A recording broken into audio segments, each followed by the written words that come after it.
दोस्तों, आज की कहानी है जेठानी जी। आज से घर की बागडोर आप संभालिए। दोस्तों, कहानी शुरू करने से पहले अगर आपने हमारे चैनल को सब्सक्राइब नहीं किया है तो सब्सक्राइब कर लीजिए ताकि आपके पास पहुंचे हर नया वीडियो। अस्पताल में मैं अपना मुंह धो रही थी। रात की कब सोई कब जागी कुछ पता नहीं चला। शायद रात भर रोई भी थी।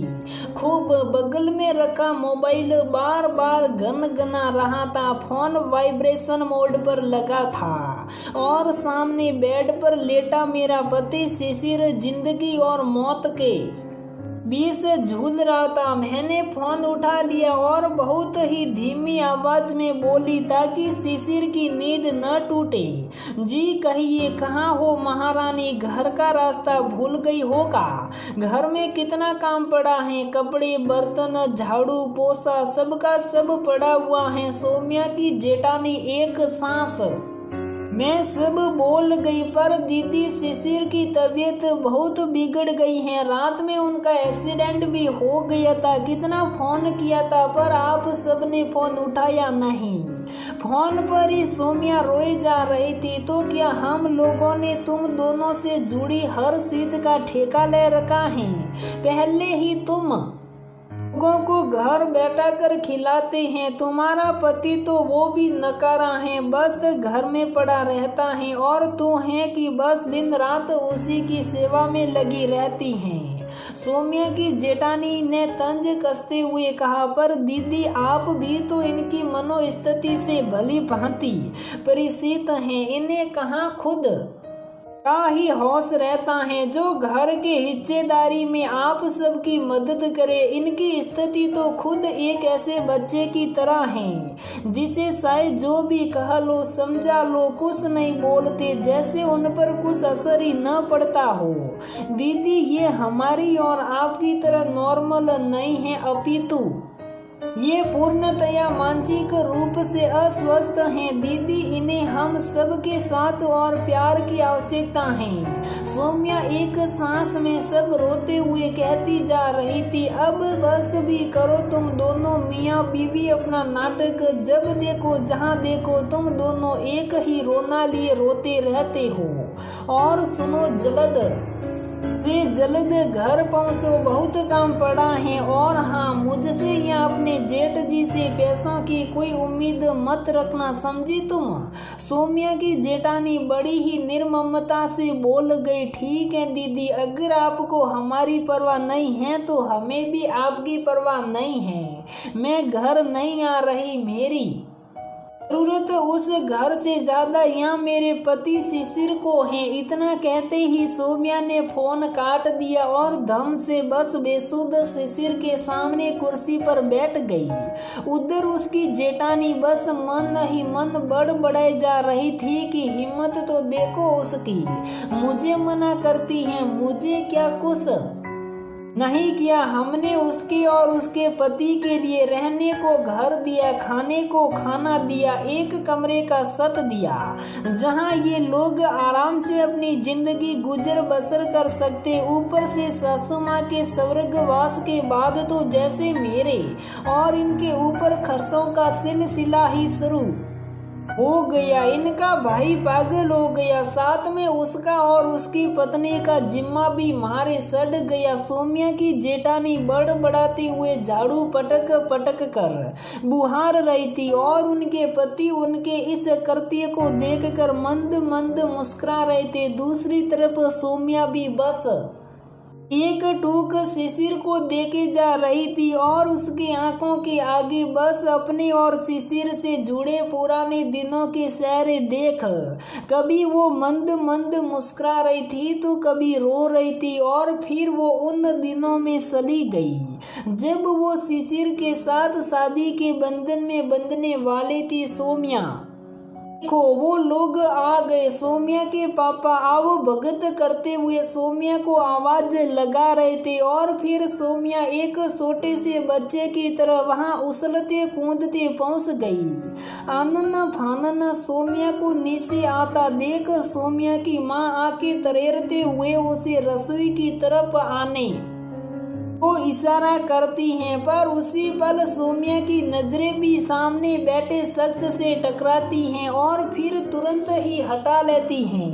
भागकर सीधा रसोई के अंदर घुस जाती हैं। तभी धड़कनों को तेज चलते हुए महसूस करती हैं। सांस भी इतनी तेज कि उसकी आवाज भी उसके माँ के कानों तक पहुंच जाए। शायद यही आलम बाहर बैठे उस शख्स का भी था जिससे सौम्या की नजरें टकराई थी। सौम्या की मां ने नाश्ते की ट्रे पकड़ाकर उसके सिर पर पल्लू धरते हुए बाहर जाने का इशारा किया। सामने उस शख्स के साथ बैठी उसकी मां ने झट से उसके सिर से पल्लू हटाते हुए कहा, मेरे घर की बहू बेटियां सिर पर आंचल नहीं रखा करती। और फिर सौम्या को अपने सीने से लगा लिया, लेकिन तब भी किसी की शोर नजरें सौम्या पर ही गड़ी थी और सौम्या की उस पर। फिर उस शख्स की मां ने सौम्या से पूछा कि सौम्या, तुम ही बताओ कि तुम मेरे बेटे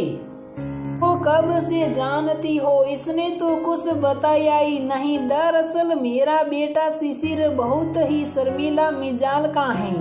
हाँ, वो सामने बैठा शख्स कोई और नहीं शिशिर ही था जिससे सौम्या बेइंतहा प्यार करती थी। और शिशिर सौम्या से दोनों के परिवार वालों ने बात पक्की कर दी और सौम्या शादी के बंधन में बंधकर शिशिर के साथ उसके घर आ गई। शादी के बाद तो सौम्या को और भी ज्यादा प्यार मिलने लगा। शिशिर तो करता ही था, साथ में शिशिर की माँ भी उस पर खूब प्यार उड़ेलती, जिसे देख सौम्या की जेठानी उससे खूब जलती। सौम्या थी भी इतनी सुंदर कि उसके आगे उसकी जेठानी भी पानी भरती। केवल सुंदरता में ही नहीं, खाने से लेकर हर चीज में सौम्या अपनी जेठानी से 4 कदम आगे थी।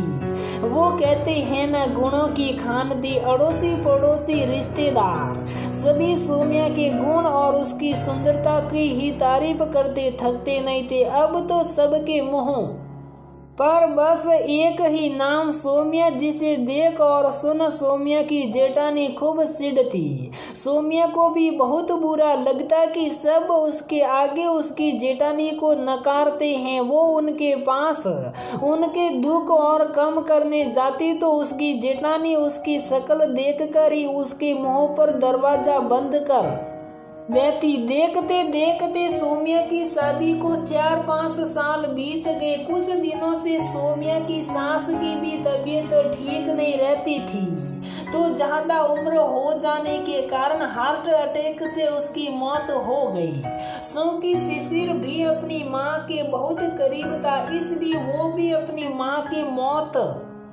का सदमा बर्दाश्त नहीं कर पाया और उसने भी अपना दिमागी संतुलन खो दिया और पागल हो गया। तभी सौम्या को किसी ने हिलाया तो वो अपने अतीत से वर्तमान में वापस लौट आई।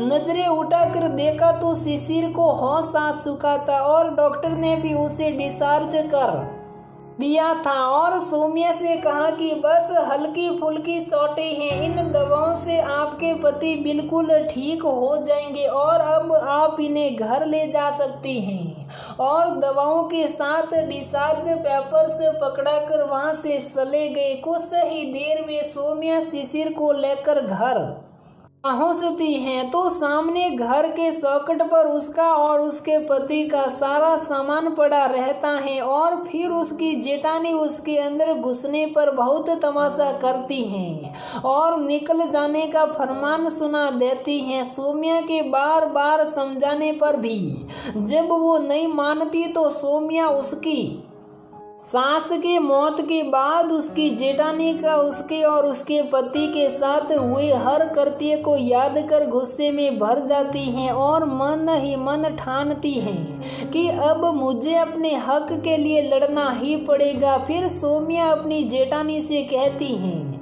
कि बस दीदी, बहुत हो गया, माना आप लोग हमें अपने साथ में रख कर खिला रही हो तो कोई मुफ्त में नहीं खिला रही हो, उसके बदले में इस घर के काम करती हूँ तब जाकर 4 रोटी पाती हूँ।